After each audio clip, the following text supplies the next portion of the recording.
Welcome to the 194th episode of News Dump, where we run through the hottest topics in the Lewis County news scene and discuss. I'm local man Aaron VanTuyl, joined as always by Chronicle Editor-in-Chief Eric Schwartz and Chronicle photojournalist Kody Christen. And we're joined in spirit by sponsor Summit Funding, Shayless Outfitters, and the Roof Doctor. Hot enough for you? Yeah, we need to get, didn't you on the sports dump have a cooling business, like an air conditioner? We have AmeriCool Heating and Cooling, a fantastic sponsor of Sports Dump. Dump. Get those over here and get us a couple portable AC units for You up in can here. call them in their 24-hour service line, whether you are too hot or too cold at any time. Just firing that up. That's a freebie right there. Well, I didn't give any contact info, so listen to Oh, yeah, they'll episode. never be able to figure out contact info if they don't hear it on the podcast. Any preambles before we get going? I have one, but I want to see what you guys got. Summerfest, baby. That was fun. Yeah, we did the parade. Yeah. We were a moderate success. I wouldn't say that. We were there, and I did a good job. I was really happy. We did fine. As I said, shoulders are still a bit sore from carrying Aaron with my charisma. Yeah. My knowledge of the local community, and just, the fact that I lead this podcast. I'm the reason people listen. I've been told that. You did indeed. No one's ever told me that. You carried the parade. Schwartz refused to run my photo that I took of you guys commentating where he was like speaking into the mic and then you were standing next to him just sticking your tongue out. Yeah. That'll be the podcast art. That's what I was saving that for. I ran the one of me looking real cool like I was rapping at Peter Barno. Peter Barno had his arms up like he just won the Super Bowl. Schwartz looks like he's spitting bars. Maybe I was spitting bars. Who knows? Only the attendees. Aparno's a Bills fan, so he's never going to have to worry about that. Oh, that's mean. I'm pretty sure he was going OMG and orange soda. Yeah, he did give us orange sodas. Yeah, that's nice his thing, He's a blue. That's blue what you and were orange. saying into the mic. Yeah, it's his thing. Chad came through the newsroom chugging on a crush yesterday after a meeting with Peter Barno, I believe. Interesting. But so he just dealing those out now? claims he came by it independently. I don't believe that for a second. Caught When have you ever seen Chad just independently drinking an orange crush? Or any Yesterday. soda? Lots of times. Other than that. He strikes me as a Diet orange-tended. Coke guy. Yeah, kind of a juice guy, I've heard.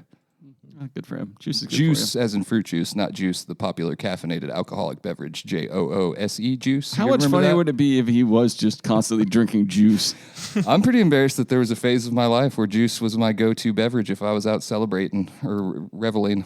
I was a Sparks guy there for a while. Oh, man, that's a heartburn in a can right there. Well, what do you think juice is? The juice is worse. It's like hemorrhoids in a can. It's like you cut open disgusting. a battery and dump the acid out into a glass of vodka and you got juice. Poor Kody over there. He's never tasted a beverage such as He that. doesn't even know what we're talking about. These are the episodes where like you guys should just warn me ahead of time and I just won't show up. Do you remember I have nothing to contribute. Former Chronicle reporter Marquise Allen once ran and purchased an entire case of the original recipe for Loco after the Central Washington University party. That was kind of hilarious, where the cops showed up and everybody was sick and drunk. got the original banned. recipe canceled. You couldn't have as much alcohol.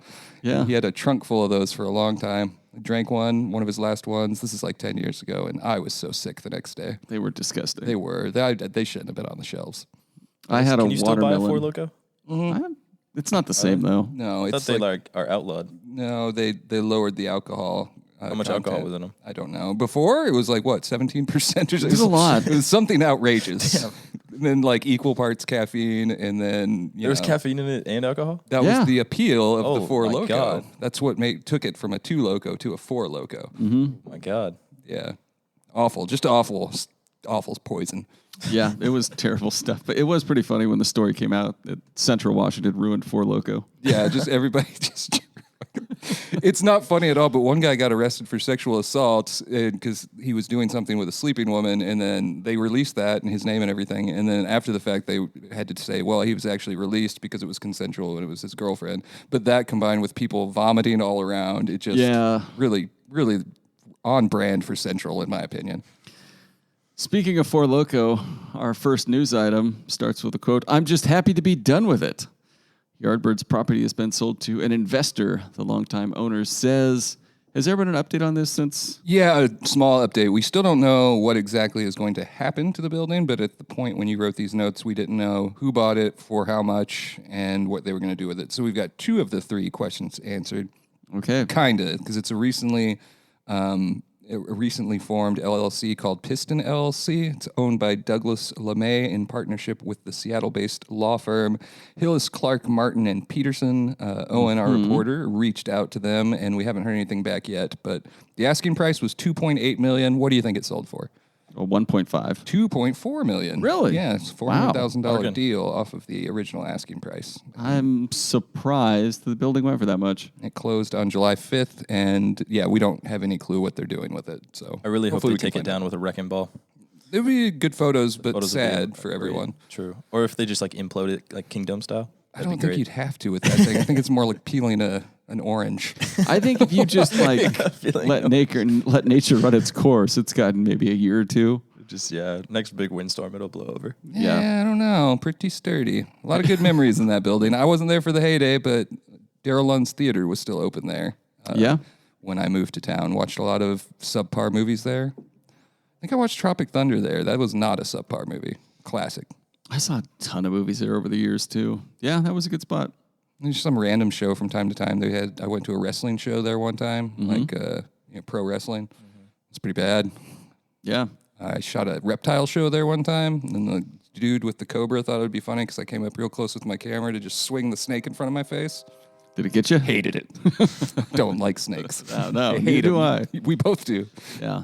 I mean, we don't react in a feminine or scared way when we see them or anything. No, definitely not. It's never happened. No. Anyway, R.I.P. Yardbirds. Hopefully they do something cool with it, I guess. Real one. Keep the bird.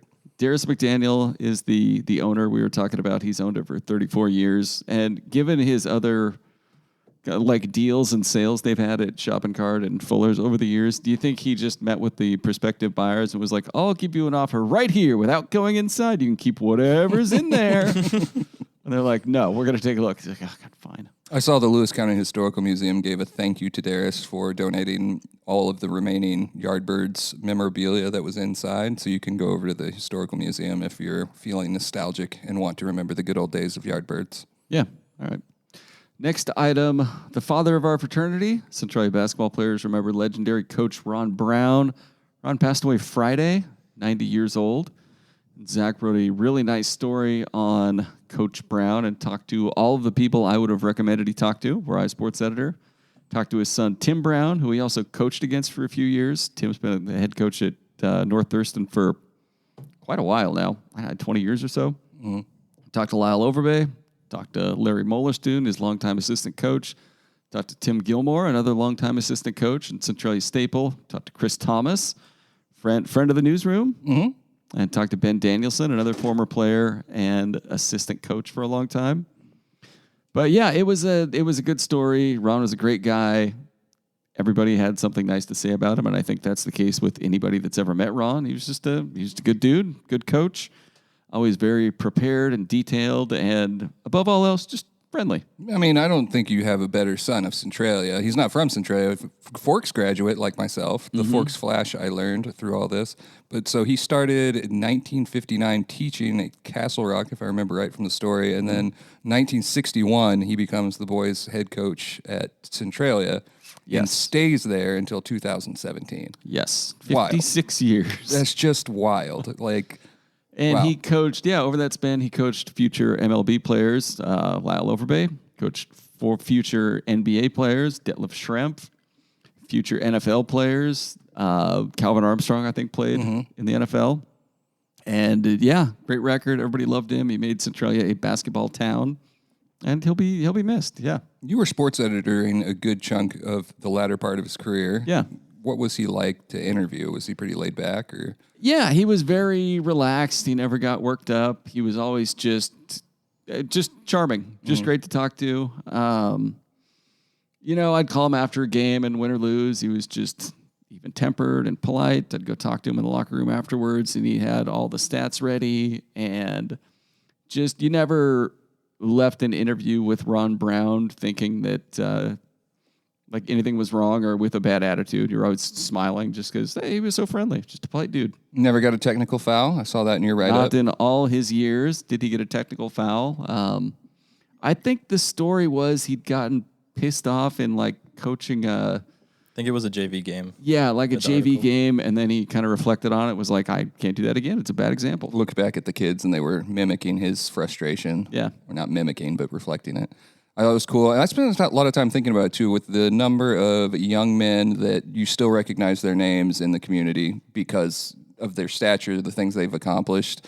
You have to wonder how many of the positive traits they absorbed from him or enhanced off of him just for playing for him for 3 or 4 years. And the impact is pretty huge. I can't think of another sports figure in Centralia that has a similar resume. I know like Jack State and Chehalis was almost 50 years, right? I Yeah. mean, that was a long time too, maybe comparable.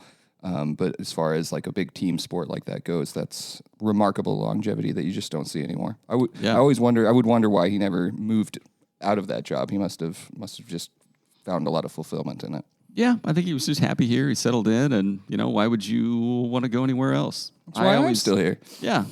I always played in or went to his basketball camp when I was a kid. That was interesting. Like, Detlef Schrempf stopped by one year and was just hanging out and, like, playing 3-on-2, 2-on-1, and he would be the one when he came back. So I had a shot swatted by Detlef Schrempf. That was pretty cool.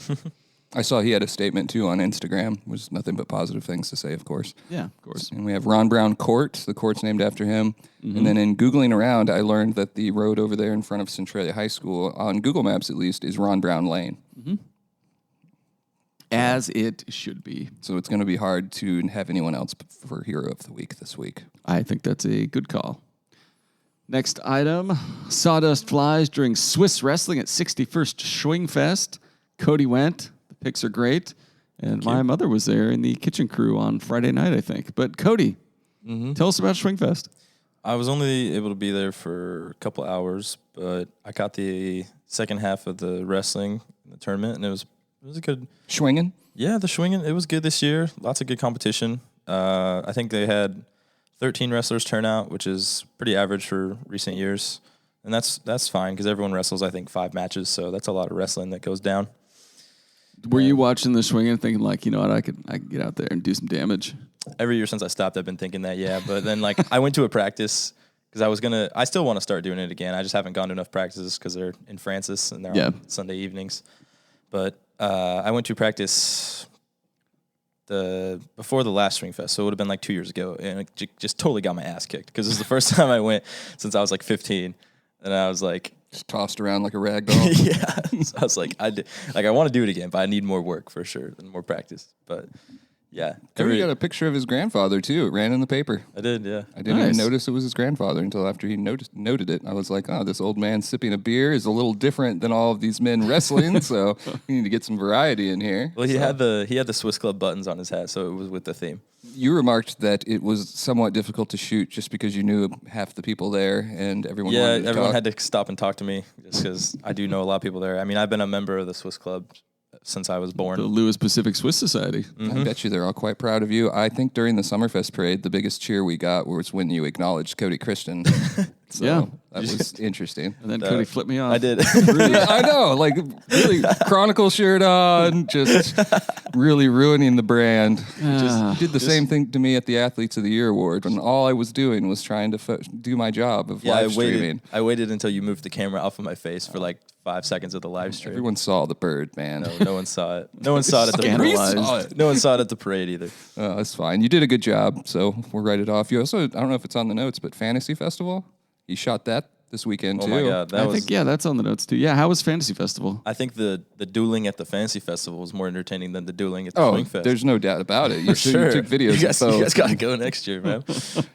Yeah. That's like the LARPing, right? Yes, they had the role play dueling, and they had like these big shields that were made out of foam and these foam swords with handles, and pretty much there was like this knight who was in charge of it, and he had a big staff, and he would say "commence." Hell yeah. And they would start fighting, and then if you got hit in one of your legs, you'd have to like take it away. So like if you got hit in the right leg, you'd have to hop on your left leg the rest of the match. If you got hit in both legs, you were on your knees. And then same with your arms. If your arm got hit, it goes behind your back. Yeah. There's one time, oh my God, it was the greatest comeback in knighting history. This guy got both his legs taken out and his shield arm taken out, so he only had his sword, and he was getting rushed by this other guy, and he just took a big I guess it wasn't a lunge because he had no legs, but but he like shifted his momentum forward and just reached out with his sword and struck his opponent right in the chest. And, Did the crowd just go wild? The crowd went wild. There was the knight in charge or whatever, the wizard, whatever he was. He was like, that's a body shot, and like, or that's a body shot. I think his name was David. He's like, Sir David is victorious, and then he'd hold up his staff and go huzzah, and then the crowd was like, huzzah. They knight him too. Yeah, they knighted him.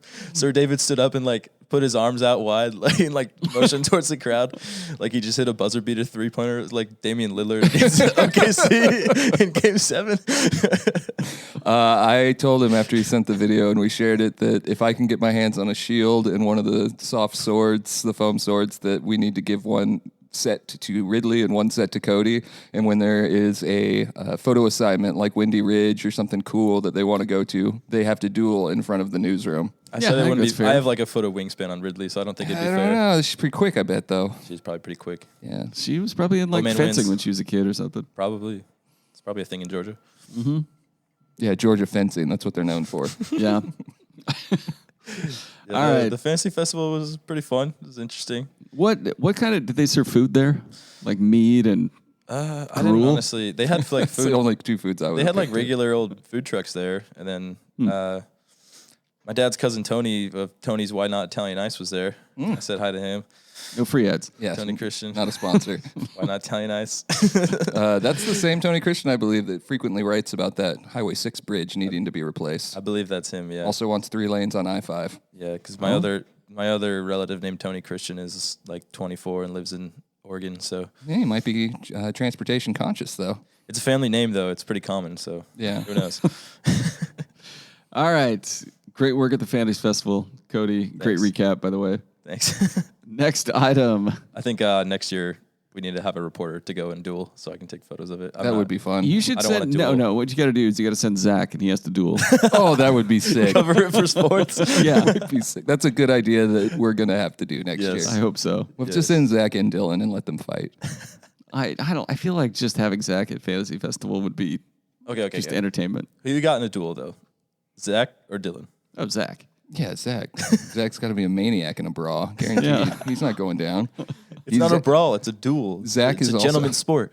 Zach is also excited to be providing coverage for the KLA KMNT baby races at the Southwest Washington Fair coming up pretty soon. Nice. Which I regret to inform you both, despite the work I've put in with my baby at home, he's still not crawling. Zeke's not ready? He's not ready, Next and year. I don't think he's going to get there. No, he's going to be walking by next year. He'll be disqualified. They don't have to know that. There's a window. You got to have your baby in like August or September. You should have planned better. January, whose fault is that? Work. Yeah, it's okay. At least my baby won one race one time. Oh, you got that one. Yeah, we'll steal a baby between now and then. All right, next item. It's a have to. Napa Fire District looks to pass levy during August election. Greg Peterson, who is the interim District 5 fire chief, that's the Napa one, right? Yes. He spent a couple hours answering questions about their levy proposal. They're asking for another 49 cents per $1,000 of a home's assessed value. They'll offer paramedic services and won't charge additional cost for ambulance rides for in-district people. This levy should pass. However, they had a staffer get busted for stealing drugs, like a lot of drugs. And they also fired Brent Adams, who was hired in January as their fire chief, and let go a few months later, and they haven't really given a reason for that. An audience member during this told Greg Peterson and the rest of the commissioners, I assume, that there wasn't a lot of trust in them after all these big incidents, which is understandable. Have they given a reason for the Brent Adams thing, or are they just going to downplay that? I mean, I don't know that they're downplaying it. Would be to insinuate that they're playing it at all. They basically just said they terminated him without cause and are moving along. And it's the second very short-term chief that they've had that was fired without much reason. Second time Greg Peterson's been back there, which by all accounts, Greg Peterson is a standout member of the firefighting community. Yeah, He's definitely. big out in Boisford as well. So it's nice that they have that resource, because I think they'd probably be in tougher shape if he wasn't willing to come back and head the ship. But Yeah, but to me, it feels like the kind of thing where they're going to have to address that if they really want to get serious about passing a levy. Like, it's easy to see a taxpayer looking at this and being like, well, maybe you guys should quit firing chiefs instead of asking us for more money for stuff. Yeah, and in my experience, very few people show up to a levy informational event night. I think you should probably take it as a troublesome sign when you have a good attendance and everyone is pretty riled up about what they've been reading about in the last month or so. Yeah. Greg Peterson did announce on Facebook, I think today is where I saw it, that they should have their fire engines back up here pretty soon. They've been using apparatus from the Winlock Fire Department recently. So you've been seeing Winlock vehicles driving through Napa Vine. And so it sounds like they're making some progress on that end at least.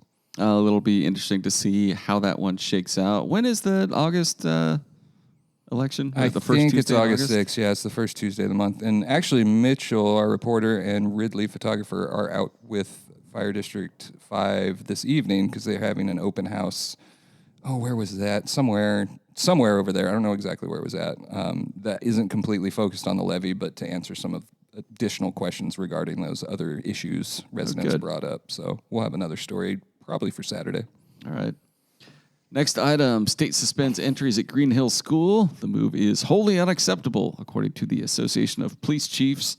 Not great news. Do you want to tell this tale, Schwartz? Yeah, and I don't say any of this to beat up on the state, but it seems like the whole reason one big reason for this is the JR to 25 legislation that went through, which, as we've discussed before, you had a lot of lawmakers saying this is not a good idea. The idea being that if you are incarcerated as a juvenile at 17 and you turn 18, 19, 20, 21, 22, 23, 24, 25, you stay in juvenile detention. So that naturally boosts the numbers. And then not to say that the juveniles aren't responsible for some of the criminal activity that's going on at Green Hill, but I feel like the older, more established criminal might have more access to things like fentanyl and things like that. So I think you could say that has a lot to do with each of them. But yeah, it's indefinite too. They didn't say we're doing this for a while. It's from now on, counties need to hold juveniles in their own facilities, which Lewis County has a pretty highly regarded facility. Yeah. And we'll dig into exactly what it means, but not a great look. There's also 2 new Green Hill news items that aren't great looks in tomorrow's edition of the Chronicle. All right. Anything else you want to add, or can we take a quick break? Let me just note the 2, since we won't get back to them. 2 Green Hill staff members were taken to the emergency room after exposure to an unknown smoke and strange smell yesterday. Scanners sounded like there was 3 employees total, but only 2 of them needed to be transported. And then we shifted to doing a monthly roundup of crimes at Green Hill because we were kind of getting overwhelmed with the number that were coming to court since JNet did their raid and they started responding to or reporting stuff to Shayless. So there's a big write-up of everything that's happened over the last month there, including prison riot, weapon charges, cannabis possession, and a number of other things. All right. Not great. Not great. All right. We're going to take a break, and we'll be right back. Hi, this is Jeff and Julie from Fairway Lanes. Jeff and I met JSIC of Summit Funding at our bowling center, so when we fell in love with this community and it was time to relocate, we knew we would be calling Summit Funding. They understand that everyone has a unique situation when buying a home. He had already helped 2 of our employees get into their own homes. The Summit Funding team exceeded our expectations. It was a seamless experience with great communication from his whole team. Thank you to Summit Funding for making our buying experience special and memorable. All right, we're back. It's time for segments. First up is Tales from the Takes page. And the only entry I've thrown on here is Brian Mitke's summer checklist of our area's top spots. And wouldn't you know it, they're all parks and nature areas. What would you pick? Probably parks and nature areas. I don't know. The alley between Tower and Pearl? Yeah. Maybe the O'Blarneys, probably. I've walked that whole alley once before, from the Skookumchuck River all the way to the viaduct. From the Skookumchuck River all the way to the viaduct. Yep, in that alley between Tower and Pearl. I saw some things, man. Yeah, I've walked a good stretches of that alley too. Good alley. Yeah, it is a good alley. A lot of character in there. Lot going on in there. I've got I got a commentary and I got a perfectly timed letter to go with it in tomorrow's edition. Proposal to shut down public working forest threatens critical Washington state services and jobs. This has become a big issue in the Commissioner of Public Lands race that was by Nick Smith, the American Forest Resource Council. So right underneath that, I put a letter titled, where was that letter at? Are you sick of seeing large, ugly clear cuts? So there's a good mix there of opinions. I always like to do that if I have two just diametrically opposed opinions, put them together. Yeah. Throw people off. And then Dennis Shane wrote another letter. He's got a very sarcastic style when it comes to writing. He sure does. It's just titled "Nobody for President." Spot the lie. it's a take. John McCroskey's back. I know you're excited about that. We get about one column a month out of him. He was nearly scammed by that WSDOT text scam where it was like you owe toll money. Almost got him. Didn't get him though. He did get gotten on a different scam though that he wrote about. They just softened him up with that scam and then hit him with this is your grandson. Yeah, the last one was one where he got like an invoice from what appeared to be like a TV provider that said, hey, if you pay in advance, you get this huge deal for the year. And so he was like, oh, huge deal. And he paid it in advance. Fortunately, the company, which I don't know the company, but they covered his losses and didn't make him pay again. Second half of his column starts with this, which I know would have intrigued you and probably added to the list here. I was in a waiting room the other day in Olympia with a triggering American flag shirt on, and a liberal man and I struck up conversation. And from there, he just writes about the conversation. Why was McCroskey in a waiting room? Why did he go to that liberal? I heard Olympia had burned down in the riots of a few summers back. They rebuilt. They rebuilt so quickly. Antifa is an industrious people. And ready to serve McCroskey. Well, I'm glad he entertained some discourse with a fellow He patient. said he kept, say, talked about what he called them battery cars, like electric vehicles. And, who mines the lithium? Where do the batteries go? Where's the power to charge them coming from? And since the grid is overworked now, should mandating it be done now? And the answer to each was, they'll figure it out. Yeah. I mean, it's the people that act like shifting to electric cars is just some like unprecedented impossibility. Like we didn't just build an entire infrastructure of roads and gas stations. Yeah, I mean, I wouldn't say it's an impossibility. I would say it's an inconvenience in a lot of ways. I don't want an electric car. I see you driving up in your gas guzzlers, so I know the EV revolution hasn't hit yet.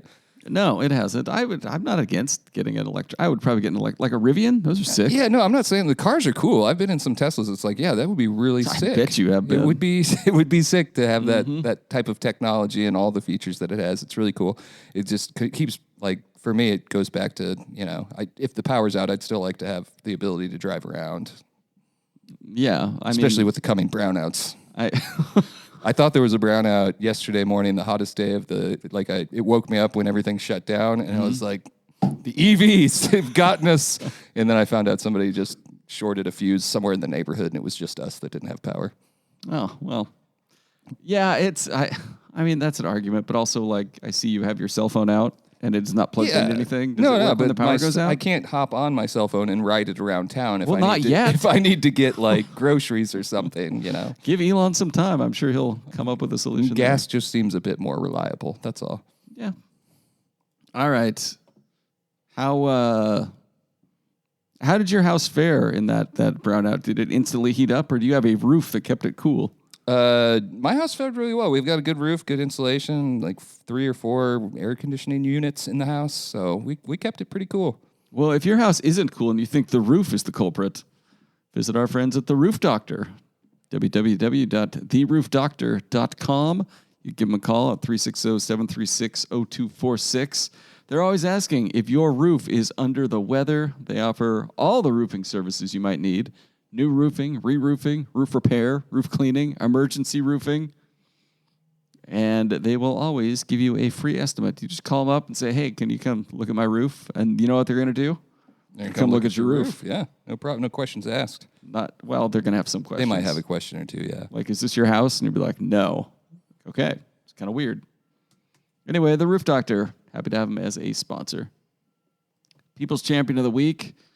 Ron Brown, obviously, but an honorable mention is Don Buswell, who is 101 years old, and he is the Big Cheese at Toledo's Cheese Days event, which starts Thursday. He and all his offspring are also big cheeses. Yeah, it's weird when you see somebody like the name Don Buswell, who's 101 years old, and you think, and his sons, you're like, oh, his punk kids are involved. And you're like, oh, well, they're probably in their 80s. They're older as well. Yeah. But Don was born in 1922 and graduated high school in 1939. I think he was in the Air Force, and big part of Cheese Days. The Buswells have been in Toledo quite some time. Cheese Days kicks off on Thursday. We've got a full story on it. You can also go to the Cheese Days website. Friday or Saturday, the parade, 11 a.m., I want to say, maybe 11:30. Can't remember exactly. It's all online, like I said. And then just a full weekend. They got a tennis tournament, car show, social. Ooh, a social. Beef auction. Ooh. Big beef auction guy. Sounds like fun. I have one additional nominee, Centralia College Hall of Famer, Eddie Smith. Oh, yeah, your boy. Named University of Washington baseball coach. He played in 2004, my first year trying out journalism as the student newspaper sports editor at Centralia College. And that was the year they set the record for the most wins. Not saying I had anything to do with it, but I lived with baseball players back then. And I will say what every person who's ever met Eddie Smith will say, and that is he's probably one of the nicest guys you've ever met. And I don't know if there's anyone who loves baseball as much as that guy. He's had kind of a fun journey. Yeah. Through like the NWAC to, where's he originally from? Olympia. Yeah, he's an Olympia guy. Cool. He came to Centralia College, played baseball, then walked on. He was just a hustler, get on base more than anybody. Wasn't one to make errors. And then from there, walked on to Notre Dame, which was pretty impressive. And then he had some high-profile assistant coaching gigs at LSU, Tulane, and there was another one in there too. And then spent the last couple of years, I want to say, at Utah Valley, taking them from a really crappy program to one of the tops in their conference. Yeah. So it's really cool to just see somebody get a high-profile job like that and know them and know how much they deserve it, for one. Yeah. And just a big UW Huskies baseball fan now. That's just how I felt when you got the editor job. I know, it's the same. That's like I said, when Eddie Smith got the UW job, I was like, look at us both doing big things. We did it. He was the sports editor at the student newspaper the year before me. So he was helpful to me in that way as well. And yeah, like I said, just a great guy. And Pocklington coached that team. So yeah.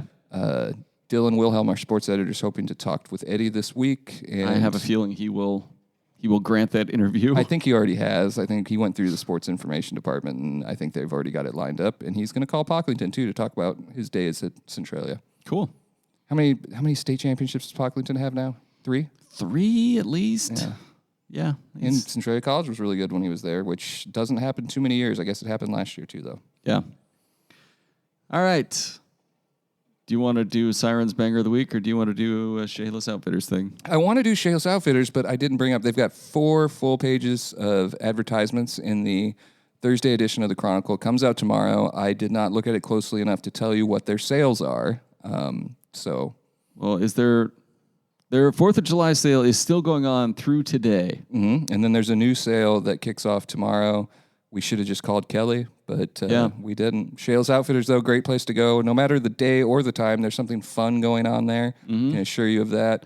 And Kelly Erb, the store manager there, and the owners of the business have greatly expanded the offerings there. Guns, as you know, are near and dear to my heart. You're always talking. You just got a tattoo of a gun on your arm. Everyone knows just because I'm the gunslinger, yes. Like Bo Levi Mitchell, Eastern quarterback. The only Shales quarterback Outfitters. to be called a gunslinger, yes, is that guy from Eastern. But he had the literal smoking gun on his forearm, so that's why he was the gunslinger. In any case, Shales Outfitters, pick up a copy of the Chronicle tomorrow, and you will have their full advertisement. And we will do a better job of plugging them next week. But I don't play favorites with our sponsors. Shales Outfitters is probably my favorite, though. Yeah, they've got great stuff over there. Good boot selection, too. One of these days, I'm going to break down to get some, sick boots. You should have gone and gotten some Romeos during the last sale when they were like $40 off. Yeah, I should have. Here we are. Half of Lewis County reshoot during that time. Yeah, they did. All right, Science Banger of the Week. You ready? Yes. Centralia woman allegedly brings 1,000 fentanyl pills to Lewis County Jail. Kayla Mars, 31, of Centralia, allegedly denied having any drugs, and she was taken to jail Thursday, according to charging documents. A deputy at the jail reportedly, quote, reminded her that the last time she was booked into the jail, she was in possession of drugs, but she again denied possessing drugs. And she had 8,000 drugs and also $1,300. Do you think she was packing her bags for jail like most people pack underwear for a vacation? Oh, 200 pills. Surely that's enough. You know what? Better another 300. That couldn't hurt. You never know. What if I shit myself? Better make it an even 1,000. Yeah, I don't know. That's a lot of pills. She was obviously selling fentanyl pills. I mean, if you maybe one and one together. But I mean, it blows me away. Like They literally just said, remember last time when you had drugs on you and you told us we didn't? You're not doing that again, are you? Like, and did she think that she wasn't going to get a check or like how much space does 1,000 pills take up? I don't know. There's a picture of it, like, and it's a big pile of 1,000 pills in a bag. Do you think they were they all in one place, or did they hold her upside down and shake her and the pills just started falling out? I don't know. I just feel like with the changes to possession laws, like it would have made sense to just say, hey, I've got this, rather than face a fresh new charge of bringing fentanyl into the jail. Yeah, maybe she's going to double down and bring more in next time. And I don't know. I don't know what was going on there. I don't have any Facebook comments of the week either. Oh, I didn't no. look. I know, you're so sad. Everyone was very kind and respectful to us this week, so. Sure they were. Everyone was very logical and kind. Do you want to know what's going to be in tomorrow's edition of the Chronicle? Yeah, I do. There was a $40 million renovation of the Great Wolf Lodge that was recently completed and celebrated. Already? They just built it 15 years ago. They threw a $40 million Hawk Tua on that thing, so... All right, way to make it timely. Good reference. It's not really timely anymore. That was last week's news cycle.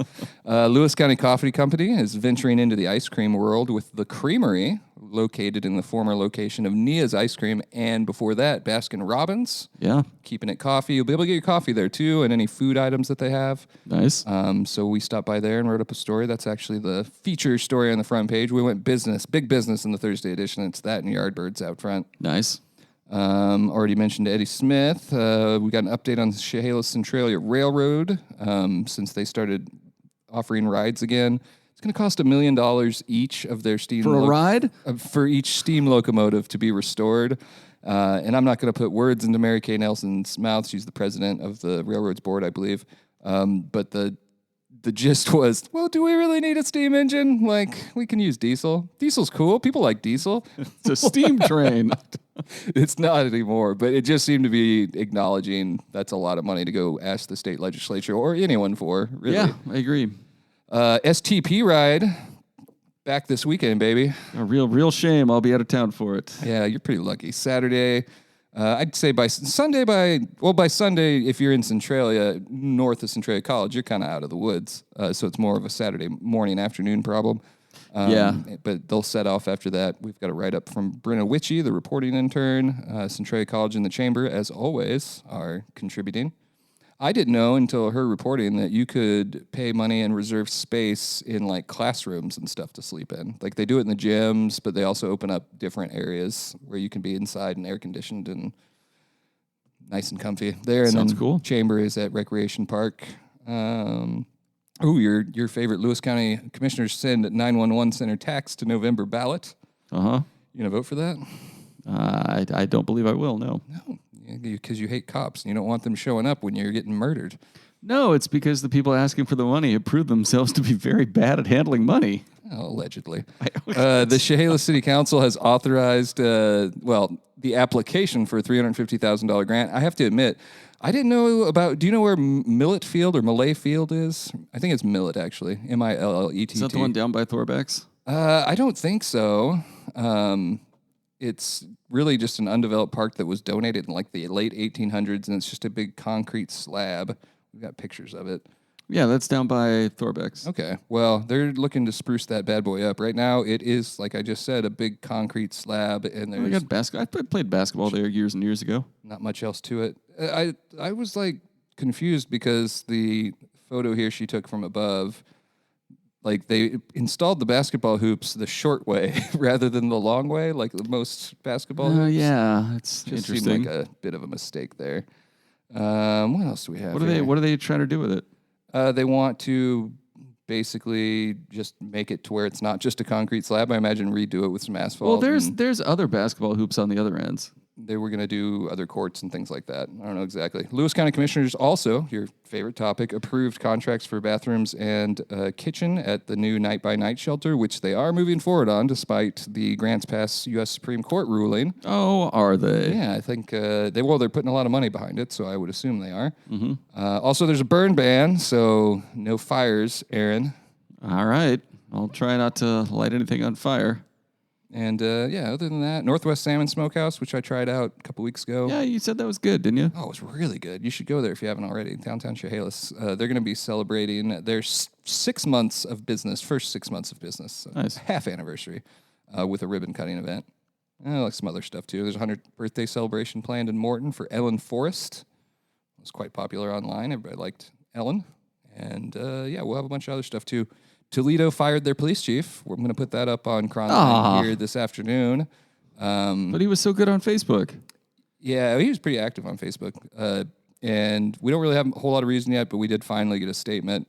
And I think they still have one officer down there. So in neighboring districts are going to assist. They didn't say a lot on the reasoning for why this happened. But Going to call up Morton for some help. I don't think so. We're gonna go to the Toledo City Council meeting on Monday, though, so that should be fun. One last thing I wanted to add was during the parade, a lot of floats were very good, but one that was near and dear to my heart was the Boy Scouts with Kayak Man on their parade float. Very good. Very well done. I think it wasn't Kayak Man. I think it was just a boy in a kayak. And It was Kayak Man. Camp setting. It was Kayak Man. They could have done more for that cosplay. But yeah, you did shout out Kayak Man when he went by. And I don't know that anyone understood what that was. I think the people of Centralia understood what Kayak Man was. I think that you made it the biggest news story of the year. It was a big news story. That news story made me happier than any news story. So I had a big stupid grin when I left after deadline, just like, hell yeah, Kayak Man. The hero Floated right into our hearts. We're sponsored by Summit Funding, Chehalis Outfitters, and The Roof Doctor. Leave a review and rating on Apple Podcast if you want, or send us an email at chroniclenewsdump@gmail.com.